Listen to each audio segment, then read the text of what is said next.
Olá, meus queridos! Hoje também eu queria dar um feedback para vocês a respeito das apresentações, dos trabalhos que vocês fizeram. Primeiro, eu queria parabenizar todos vocês que apresentaram, encararam o desafio. Eu sei que dá um pouco de medo, um pouco de tremedeira, mas é importante a gente passar por isso porque essa será a vivência de vocês depois que se formarem.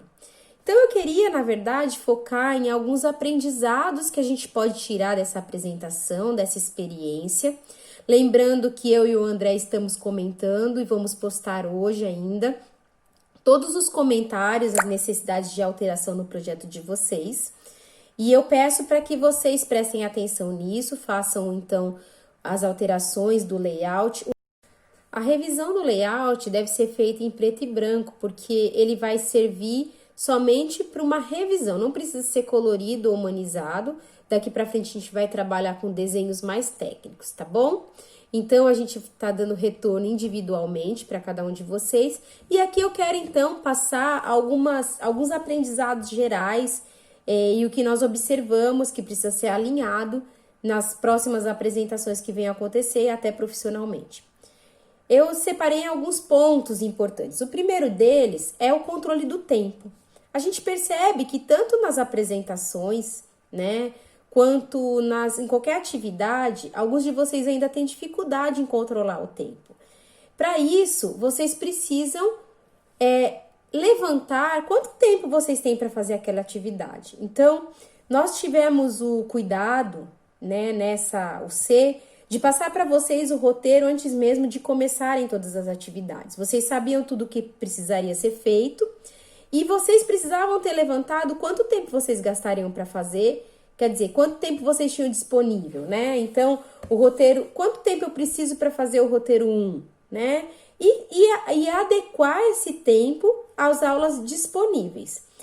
O tempo foi pequeno, o tempo foi grande, grande nunca é, em nenhum projeto. O tempo sempre é pequeno.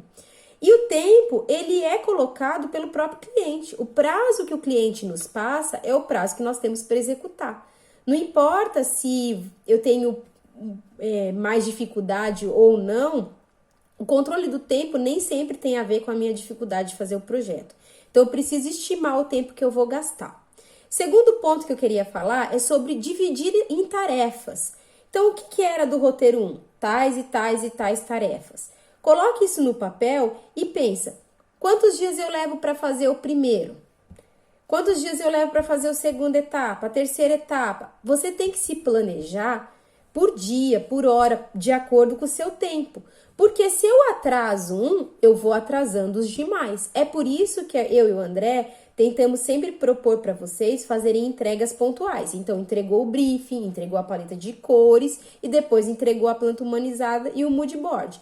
A ideia não é obrigar vocês a entregar naquele dia, mas fazer com que vocês controlem e organizem as tarefas. Isso na prática profissional é o que acontece também. Eu normalmente monto o cronograma e em que tarefa eu vou fazer em cada dia, para que eu consiga lá no final atender tudo que precisa ser feito. Você então precisa levantar o terceiro ponto, é o que vai ser entregue. Então, o que estava no roteiro 1? Eu entreguei tudo? Se eu não entreguei, por que eu não entreguei? Né? Na vida profissional, eu também vou acordar algumas coisas no contrato com o cliente. Se eu entregar menos, eu tô devendo. Eu não posso entregar menos, né? E se eu entregar além, eu também tenho um problema, porque eu não tô recebendo por aquilo que eu entreguei. Então, prestem atenção, muitas vezes vocês se focaram em algo que não precisava ser feito, como uma perspectiva ou algo a mais, uma pesquisa mais aprofundada sobre determinado assunto, e não conseguiram entregar o básico que era do contrato, que eram os itens que a gente pediu no roteiro 1. Então, é muito importante tomar isso como aprendizado. O que eu preciso entregar? Vou entregar isso. Me sobrou tempo? Quero entregar mais alguma coisa? Ok. Não me sobrou tempo, eu estou entregando exatamente o que foi acordado. O quarto ponto é se preparar para a apresentação com o cliente. E para isso, eu preciso, então, ter tudo feito, né? Com um pouco de antecedência, eu não posso terminar em cima da hora, porque se eu termino em cima da hora, eu não consigo me preparar. Então, eu preciso organizar o meu material, a ordem que eu vou apresentar os slides. Eu vou apresentar através de um PowerPoint, através de imagens, através de um vídeo. Como que eu vou apresentar? Eu preciso me preparar para isso. Como que eu vou apresentar? Que forma, né? Que forma, que ordem eu vou apresentar? Então eu falo sempre, eu gosto de falar para os meus alunos que a gente tem que contar uma historinha, né? Como que eu conto uma historinha do meu projeto? Então, por onde que eu comecei? Da onde me surgiu a inspiração? Sempre é igual? Não. Às vezes a inspiração surge num passeio que eu faço na rua, ou às vezes a inspiração surge quando eu estou olhando uma revista. Então eu tenho que contar para o cliente a historinha, porque essa historinha mostra a minha paixão pelo projeto dele, o meu interesse em fazer ele entender. E aí aquela ordem que a gente colocou o roteiro 1 é a ordem da historinha. Então o briefing, eu fiz uma pesquisa. Desse briefing me trouxe ideias, eu comecei a buscar referências. Da onde que veio essas referências? Coloque imagens de referência. Cria um mood board muito bacana que queira encantar o cliente, porque sempre a primeira apresentação de um projeto de interiores ainda não tem muito elemento de projeto em si, mas tem referências, e essas referências precisam ser muito bem embasadas, quer dizer, muito bem embasadas. Então, se prepare um bom material, algo que seja bacana mesmo de apresentar e contar a historinha para o cliente. E use um vocabulário técnico adequado, né? O vocabulário técnico me permite mostrar conhecimento e domínio sobre o assunto. Então, quando eu uso termos como sanca, quando eu uso termos como o nome de algum mármore ou de alguma peça especial, de algum elemento de decoração, isso traz para o cliente que eu tenho domínio sobre o assunto que eu tô falando, que eu sou estudiosa do assunto, e traz uma segurança. É muito bacana quando a gente ouve um profissional apresentar um projeto dessa forma. O quinto ponto que eu queria trazer para vocês é a postura na abordagem com o cliente. Eu sei que muitos de vocês consideraram que os clientes eram docentes do Senac, mas a nossa intenção não era essa. A nossa intenção era que eles fossem clientes. E cliente precisa ser tratado de forma... claro, você pode falar, não precisa ser super formal, não precisa. Mas você tem que tratar como se fosse um cliente. Então, você começa, boa tarde, como vai? Eu gostaria de apresentar o projeto agora, eu vou fazer da seguinte forma, se você quiser fazer comentário, você pode fazer. Então, tratar com bastante educação, cuidado com as gírias, cuidado com palavras que às vezes o cliente pode não entender muito bem o tom. Use uma fala apropriada, mostre que você entende do assunto, que você está o tratando com bastante seriedade, tá bom? E por último, né, aprender a aprender. Então, eu faço tudo certo da primeira vez? Gente, eu não faço tudo certo. Eu vou errar? Eu vou errar.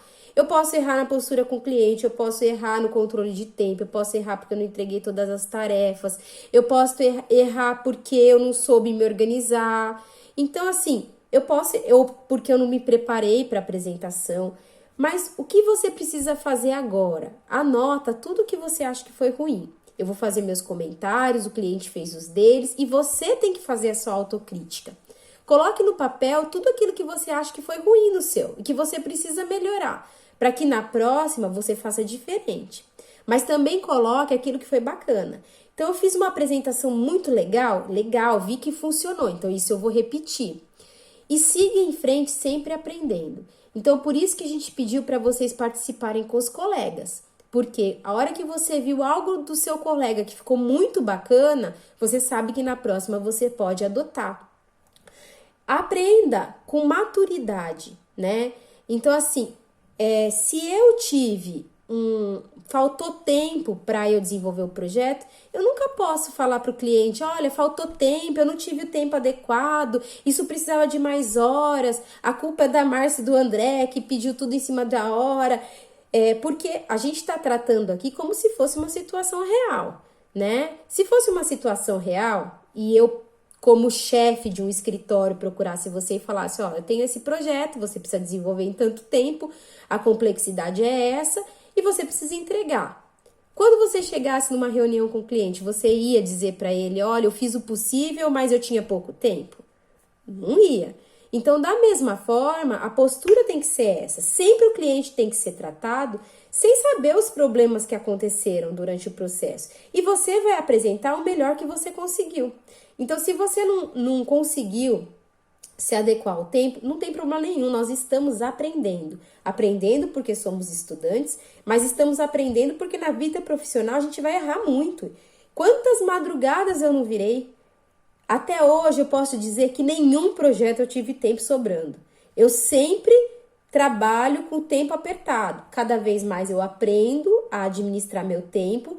Muitas vezes eu entrego coisas que não estavam no contrato porque deu tempo e eu preferi fazer melhor. E muitas coisas eu entrego exatamente o que estava, porque é o que o tempo me permitiu fazer. Eu preciso ir sempre até o fim, não posso desistir na metade. Então, leve até o fim, faça o seu melhor, apresente o que você tem e defenda aquilo. Eu já vi pessoas apresentarem projetos só com mood board e um croquis de planta, mas souberam defender as suas ideias. Então, o ideal é a gente entregar tudo, claro. Mas se eu não conseguir entregar tudo, eu não vou explicar para o cliente, olha, eu não consegui entregar tudo porque faltou tempo. Não, eu vou defender aquilo que eu consegui e apresentar o meu melhor para ele. E daí na próxima eu tomo isso como aprendizado e faço diferente. Então isso demonstra uma maturidade quando eu consigo entender que o tempo foi escasso, que o meu planejamento foi errado, ou que eu realmente não tinha conhecimento em alguma coisa, precisava ter estudado mais. Isso demonstra uma maturidade no projeto. Tudo isso eu quero que vocês levem como aprendizado. De novo, eu repito essa palavra. Não é uma crítica para deixar chateado, muito pelo contrário. Vocês surpreenderam a gente em diversos aspectos e daqui para frente eu sei que vocês podem fazer sempre melhor e melhor e melhor e melhor, tá bom? Então, um beijo no coração de vocês. Eu espero que vocês evoluam, observem as observações que nós fizemos no Classroom e sigam em frente, então, trabalhando o layout. Hoje e amanhã vocês devem revisar o layout e revisar o moodboard. Na verdade, vocês agora vão colocar as referências do material do moodboard, transformando então em memorial descritivo. Tchau, tchau.